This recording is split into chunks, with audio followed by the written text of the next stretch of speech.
here. Just hold it here, and then grab the arm like you guys. Hi guys, this is Kristen Brown, and I'm here with the one and only Kyra Gracie. Hi Kyra, how are you? Hi, very good. Okay, so we're down at Renzo Gracie's Academy in New York City, and we actually had a seminar today with 5 Gracies. So can you tell me a little bit about, this was for charity, can you tell me a little bit about the charity? Yes, I started doing a non-profit organization in Brazil. Okay. And I teach over 150 kids there. Mm-hmm. And with the name of the institute is Institute Capacidade, that means being capable of. Okay. And the goal of today was to raise money to build our own place. Mm-hmm. So it was very nice because we got over $10,000. That's awesome.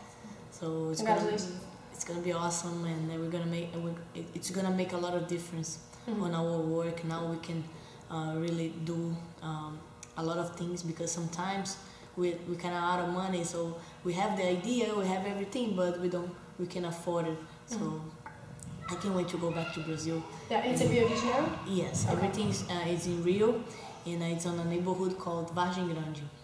Is there a website for it that people can look up? And the website is capacidade.org.br. Okay.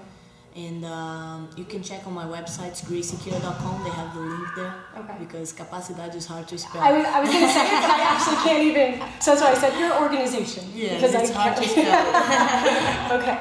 So, I mean, anyone who knows anything about jiu-jitsu or does training knows the Gracie name. What was it like growing up as a Gracie? And what was it like actually growing up as a female in the Gracie family? Since I'm born, I already had a gi. Yeah. So, like a baby gi? Yes. Small gi, and we have a mat at our house, and we live together. Like I lived with Renzo my whole life in Brazil when he used to live there. So I grew up watching them and learning from them. So jiu-jitsu is part of my life. It's something very natural for me, something that I love. And this is why I started doing my charity. I never know how to say that. Charity. Yes, work, because that was I realized I had to pay back everything that jiu-jitsu gave to me and to my family. Everything that I have and my family has is because of jiu-jitsu.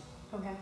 So now you're a second-degree black belt now. Yes. And you've done, grappling competitions and tournaments and Abu Dhabi. Congratulations. Thank you. You're a three-time Three-time Abu Dhabi champion. That's amazing. But actually, your family, once you got to a certain level, your family didn't want you to compete anymore? Yeah, actually, I always learned with them when I was a kid. But when I decided to take it serious, they said, "Okay, Kyra, don't do this," because I think they were a little like jealous about me, because I was the only girl at the academy. There's the only men's and me, and they thought like, okay, it's gonna be really hard for you to make money, to live from jiu-jitsu because you're a girl. Right. And back then, like 15 years ago, it would be impossible to imagine girls training and girls class, pink gi. Right. I know, which I'm so happy you wore your pink gi. So it's crazy, but then. I had that dream of becoming a black belt, of being a teacher, of bringing more girls to jiu-jitsu. And then I kept going until, and then they came to me like, "Oh, I'm sorry, now we're very proud of you." And they are right now my biggest supporters. I just got to where I am right now because of them. Right. Have you ever done any other sports, or is it just only jiu-jitsu? Oh, jiu-jitsu is my main sport, but I tried judo. Okay. I like other things like snowboard, kite surfing, surf, and I live right across the beach in Brazil, so I go to the beach pretty much every day. Okay.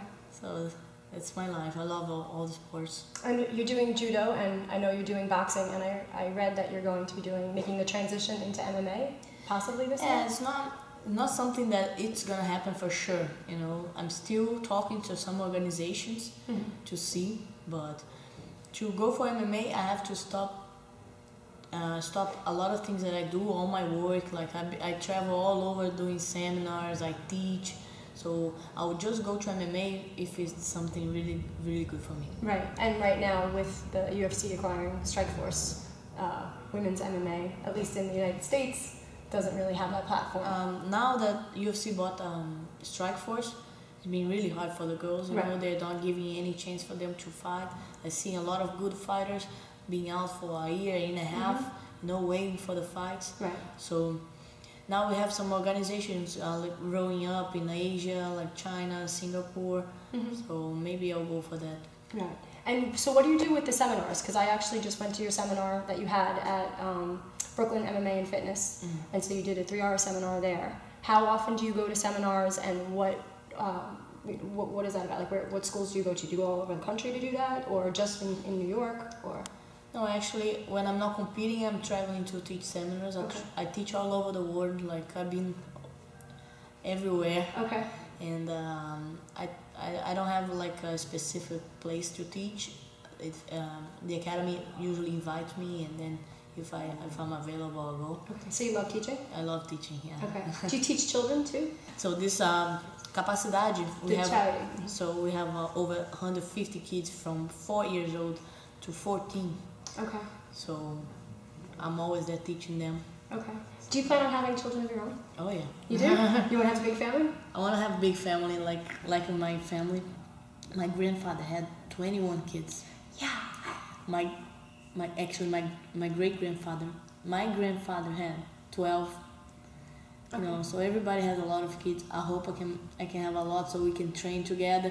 I can have a mat in my house, and then I can pass everything that I know. Okay. And when do you? I mean, as far as the future, when do you foresee that happening? Because like 5 years down the road, or? Yeah, it's hard to say when, you know, because it's not, you cannot plan that too much. Okay.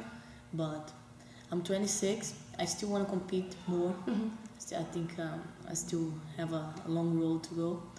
But as soon as I can stop competing, I'm gonna build my family and have a lot of kids. So in the future, they can be competing. And they can be champions. Like Yes, exactly. Thank you so much, Kyra, for talking Thank you. It was my pleasure. Absolutely. Thanks, guys. Kristen Brown, Kyra Gracie. Thanks. Oh, thank you. It's such a Thank pleasure. you. So now I'm going to talk to Renzo and you. And Goes here, in, open his arm, and then